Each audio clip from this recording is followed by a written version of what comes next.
Ever feel like you were born to work? Hmm.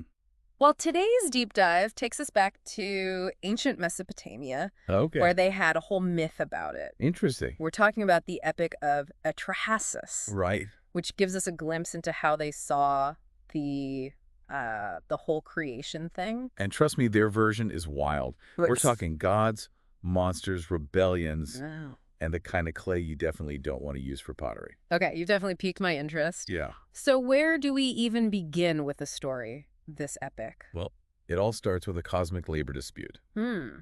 Imagine a bunch of disgruntled deities stuck with the worst jobs imaginable. Sounds oddly relatable. Right.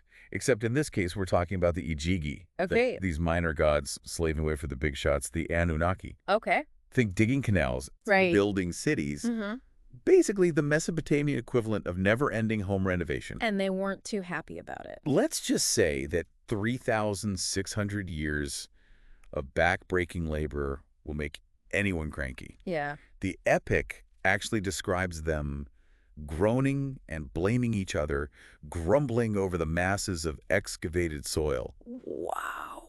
I could practically hear the divine complaining now. I bet those lunch breaks were a real treat. Right. So what did they do? Did they start a celestial union? Close. They get themselves a leader, this god named Kingu, who whips them into a frenzy. Okay. And we're not talking a peaceful protest here. Oh. These disgruntled deities set their tools on fire and literally surround Ellil's house in the middle of the night. Oh, wow. Talk about an intervention. Hold on. Ellil, that's like the head honcho of the gods, right? Exactly. Yeah. The god of wind and storm, Right. king of heaven and earth. Wow. And even he gets rattled by a bunch of angry employees. Wow. I mean, imagine the sheer audacity of these minor gods. You know, it's kind of refreshing to hear about gods who get scared. Yeah. It makes them seem almost relatable. Absolutely. Yeah. And that's one of the things that makes this story so compelling. Okay. These aren't your untouchable, all-powerful deities. Right. They get tired. Yeah. They get frustrated. And they definitely don't like being woken up in the middle of the night. So what happens? Does Ellil cave to their demands, give them weekends off and a celestial dental plan? Not quite. Things get so out of hand that Anu, Okay. the top dog of the Mesopotamian pantheon, Right. has to step in and play mediator. Okay, so if the gods are calling him in, Right. it must be serious. It is serious business. Yeah. What's his solution to this divine standoff? He proposes something radical. Okay. Create an entirely new species, Yeah. humans, to take over the grunt work. Really? Think of it as outsourcing, but on a cosmic scale. Wait, so you're telling me the Mesopotamians had their own version of outsourcing? Yeah, way. That's wild. But how did they actually go about making humans? Well, get ready for this. Okay. They use clay, Right. but it's mixed with the flesh and blood of a sacrificed god. Hold on, they made humans out of what? Okay, I need to hear more about this. Right. What does that tell us about their beliefs? This is where it gets really fascinating. All right. It reveals a fundamental belief in the inherent connection between humanity and the divine. Okay. Humans weren't seen as completely separate from the gods. Right. They were formed from the very essence of a god, Wow. which had profound implications for how they viewed life, death, and their place in the cosmos.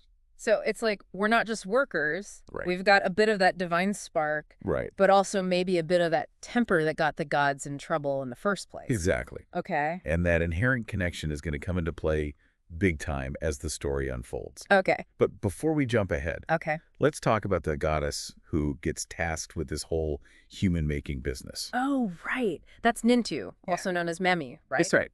What's her role in all of this? She's the ultimate divine mother, the one who molds humanity from that clay and blood mixture. Right. But she doesn't just create us and call it a day. Right. She also sets down the rules, Okay. the rituals, Right. the blueprint for how humans are supposed to live and interact with the divine. So kind of like a cosmic instruction manual. Precisely. Okay. And these aren't just random decrees. We're Yeah. talking purification rituals, But, marriage customs, yes. the role of midwives, Yeah. the essential elements of Mesopotamian society, Oh. all stemming from this goddess. Okay. It really highlights how deeply entwined their lives were with the gods. So they're created to work for the gods, Right. but also given this whole structure for their society, Yeah. all coming from the divine, Right. it makes you wonder, did they see it as a blessing or a burden?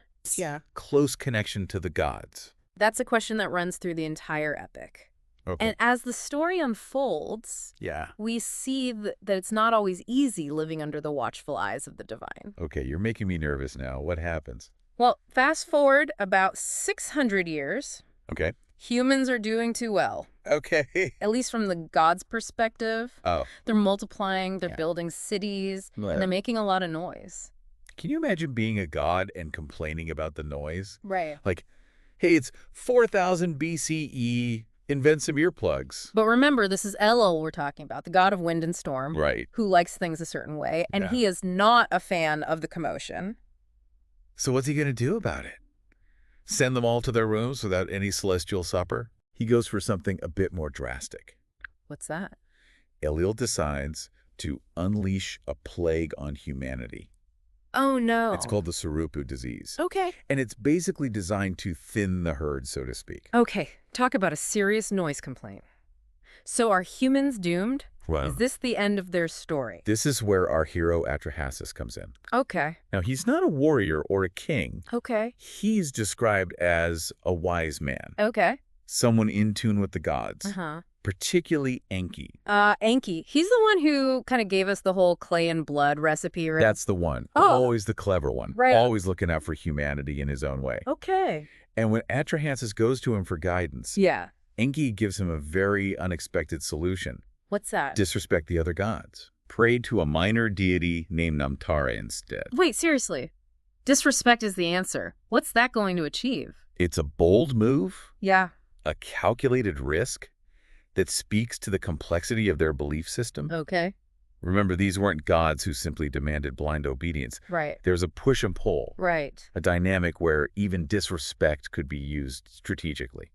Okay, I'm starting to see how different this is from other creation stories. Yeah. It's less about humans being punished for their flaws Right. and more about navigating this delicate balance with the divine. Exactly. It Yeah. wasn't about being perfect. Right. It was about understanding the rules of the game, Right. even if those rules seemed arbitrary or unfair at times. So what happens? Does this whole disrespect plan actually work? It does. Atra-Hasis rallies the people. Oh. They shift their prayers to Namtara, like yeah. magic, the plague recedes. Wow. So they basically outsmarted a god. That's one for the history books. But doesn't that kind of undermine Ellil's authority? I mean, what's to stop humans from pulling a fast one every time they're unhappy? You've hit on a key point here. Yeah. This story isn't just a straightforward creation myth. Right. It grapples with the complexities of the human-divine relationship. Okay. The Mesopotamians recognized that even in the face of overwhelming power, Yeah. humans weren't completely powerless. Right. They had agency. Okay. They could strategize, and they could even, Yeah. in a way, Yeah. negotiate with the divine. That's such a different way of looking at it. It's not just about blind faith and obedience. Right. It's about understanding the rules of the game. Exactly. Okay. Even if those rules seem a little arbitrary at times. That's what makes the Epic of Atra-Hasis so fascinating. It's a fascinating story. It reflects a nuanced understanding of the human condition. Absolutely. Yes, we were created by the gods. Right. But we weren't simply puppets. We were not puppets. We were given free will. That's right. And with that came the capacity for both ingenuity and mischief. Exactly. It makes you think about all the ways we still try to understand our place in the universe. Yeah. To make sense of the forces beyond our control. Yeah. This story reminds us that even thousands of years ago, Right. people were grappling with those same big questions. Absolutely. And while we might not have all the answers, That's true. the Epic of Atra-Hasis offers us a unique perspective. It does. It encourages us to question, to challenge, Right. and to recognize the dynamic relationship between humanity and the unknown. That's a great point. So as we wrap up this deep dive into ancient Mesopotamia, Okay. what's the one big takeaway you hope listeners will remember? I think the most important lesson here is the power of perspective. Okay. The Mesopotamian worldview was vastly different from our own. Right. Yet their stories still resonate with us today. They do. They remind us that there are countless ways to understand our place in the universe. Yeah. And by exploring these different perspectives, we enrich our own understanding of the world and our place in it. Beautifully said. And on that note, we'll leave you to ponder the mysteries of creation, the audacity of ancient gods, and the enduring spirit of humanity. It's a great story. Thanks for joining us on this deep dive into the Epic of Atra-Hasis. My pleasure. It's been an epic journey.